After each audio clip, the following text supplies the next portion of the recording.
A luz da manhã filtrava-se pelas árvores, criando sombras dançantes no chão. Adrian, com botas de couro e uma capa grossa, caminhava em silêncio pelo caminho de terra, sentindo o cheiro fresco de madeira e folhas úmidas. O canto dos pássaros era constante, e o vento movia as folhas, criando um som tranquilo. À medida que avançava, os raios do sol refletiam-se nas gotas de orvalho nas plantas, formando uma atmosfera quase mágica no interior da floresta. De repente, ele parou ao avistar algo brilhante sob uma raiz exposta. Ajoelhou-se e retirou cuidadosamente um pedaço de papel amarelado, desgastado pelo tempo. Com mãos trêmulas, desdobrou, revelando contornos desbotados de uma costa desconhecida, marcados com símbolos em tinta escura. Um detalhe chamou sua atenção: um círculo próximo a uma ilha sem nome, acompanhado por uma inscrição em latim que não conseguiu traduzir. Guardou o mapa na bolsa e seguiu para Lisboa, onde encontraria Nicole, oceanógrafa especializada em lendas marítimas. Ao chegar ao porto, Adrian observou os navios balançando nas águas do Tejo.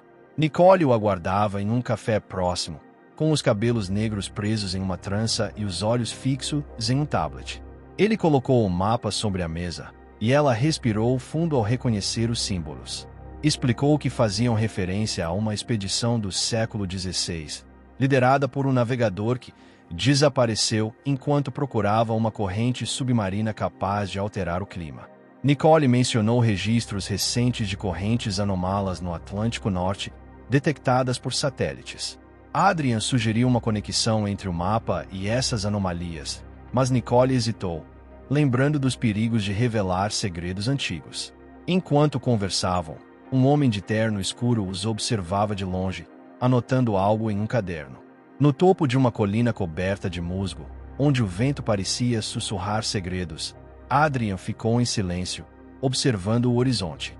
Algo no local despertou uma memória esquecida, como se fosse um ponto de encontro entre o passado e o presente. A tranquilidade do lugar era inquietante, e ele questionou por que vinha até ali. Nicole o encontrou horas depois, segurando uma bússola antiga que pertenceu ao avô. Revelou que o objeto só apontava para o norte magnético quando próximo de certos artefatos históricos. Juntos, seguiram a direção indicada, adentrando uma região de falésias íngremes. Ao anoitecer, avistaram uma gruta oculta pela maré baixa. Dentro dela, encontraram paredes com gravuras de criaturas marinhas e um altar com uma esfera negra. Quando Adrian a tocou, imagens fugazes surgiram em sua mente. Uma frota naufragando, luzes subaquáticas, uma cidade submersa. Nicole o puxou para trás, alertando sobre gases tóxicos, mas já era tarde demais. A maré subiu rapidamente, forçando-os a recuar. De volta ao laboratório, Nicole analisou fragmentos da esfera e identificou traços de um mineral desconhecido, capaz de gerar campos eletromagnéticos.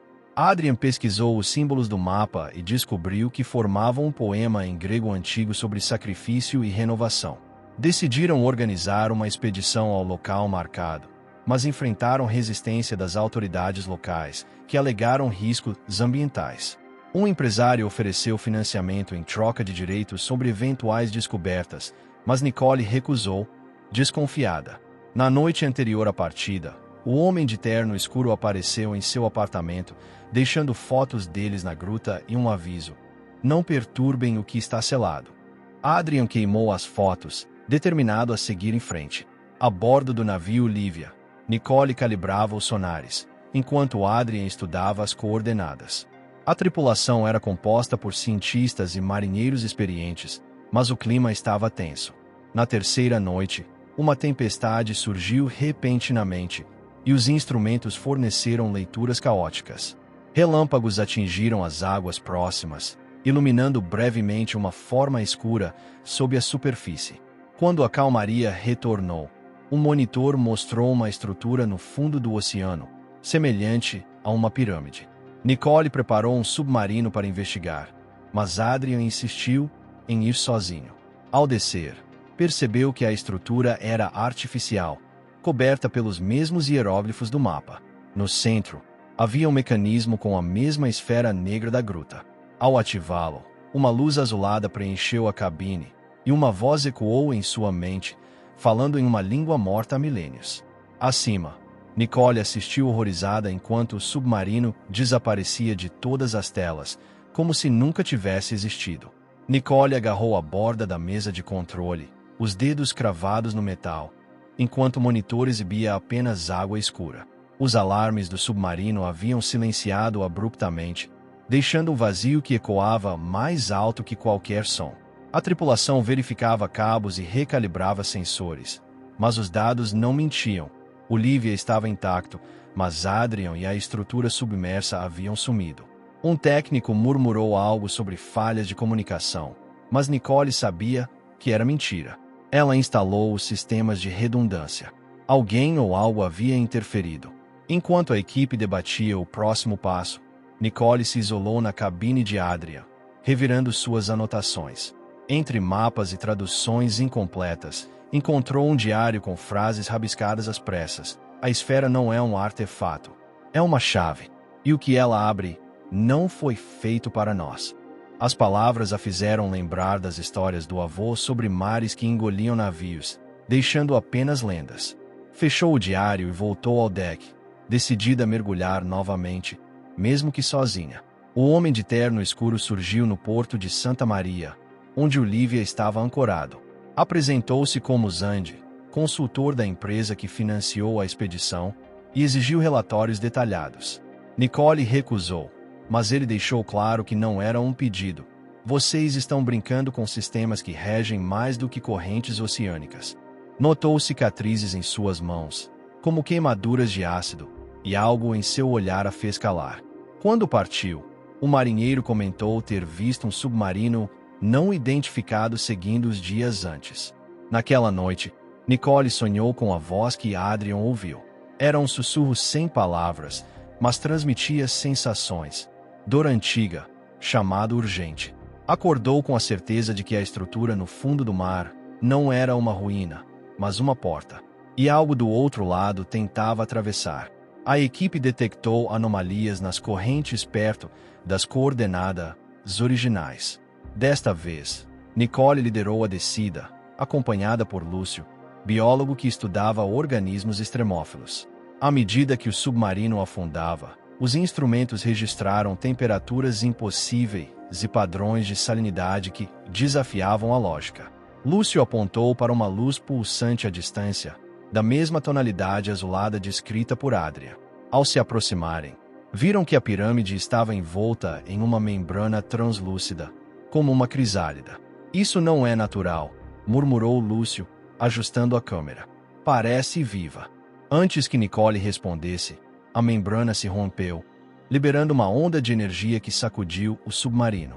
As luzes internas piscaram, e por um instante, as sombras no compartimento se torceram em formas humanoides. Nicole gritou para Lúcio registrar tudo, mas as imagens, revisadas, mostravam apenas interferência estática. Ao retornar à superfície, Zandi os esperava com um documento de confidencialidade. Nicole rasgou na frente dele e ordenou que a equipe preparasse uma nova missão. Enquanto caminhava pelo deck, notou que as gaivotas voavam em círculos perfeitos sobre o local do mergulho, como se algo as atraísse. E então ouviu, pela primeira vez, o som, um zumbido baixo, quase imperceptível, que parecia vir das tábuas do navio. Na manhã seguinte, o rádio transmitiu uma mensagem codificada. Nicole decifrou-a usando o diário de Adrian. Eles estão acordando. A maré muda em 3 dias. Não sabia quem eram eles, mas lembrou-se das gravuras na gruta. Criaturas com tentáculos e olhos humanos. Lúcio sugeriu abortar a missão, mas Nicole negou. Se não descobrirmos o que é aquela porta, outros virão. E duvido que sejam gentis. Enquanto Olivia se preparava para zarpar novamente, Nicole encontrou um pacote em sua cabine. Dentro, havia uma réplica da esfera negra, com uma nota em grego antigo. Não precisou traduzir para entender. Era um aviso, ou um desafio. O zumbido no deck intensificou-se, vibrando através das solas dos sapatos.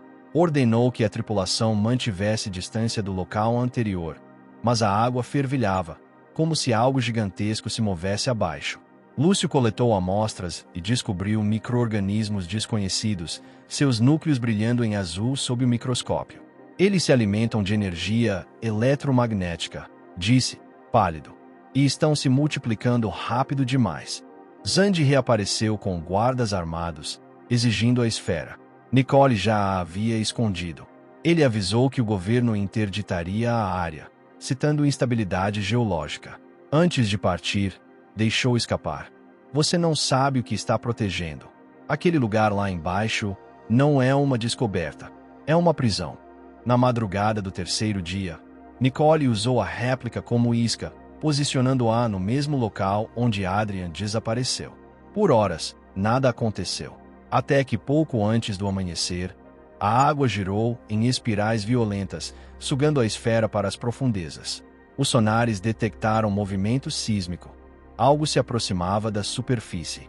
A esfera desapareceu, e imediatamente o mar começou a tremer. Olivia foi sacudido por uma onda de pressão, e as luzes piscaram. Nicole viu uma forma gigantesca emergir da profundidade, envolta em névoa azulada, movendo-se com lentidão sobrenatural. Era como se o oceano respirasse, e o que vinha à tona não era um ser, mas uma força antiga, uma presença adormecida por séculos. O céu escureceu abruptamente, como se a atmosfera reagisse ao despertar. As gaivotas voavam em direção ao navio, gritando em sons estranhos. Lúcio apontou para o horizonte, onde uma linha escura crescia rapidamente. Não é uma tempestade, sussurrou. É algo maior. Nicole sabia que não tinham mais tempo. Ordenou que a tripulação preparasse o submarino para fugir. Enquanto Olivia recuava, a forma aproximava-se, cada vez mais clara. Uma coluna de água e sombra, pulsando com vida própria. Nicole, segurando a réplica da esfera, sentiu uma força invisível puxá-la para baixo, como se o oceano chamasse seu nome.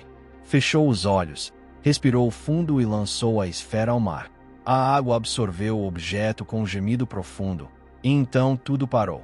O céu se iluminou com uma luz branca e pura, e a forma desapareceu, deixando apenas o silêncio e a certeza de que o que estava selado havia sido aberto, e talvez nunca mais pudesse ser fechado.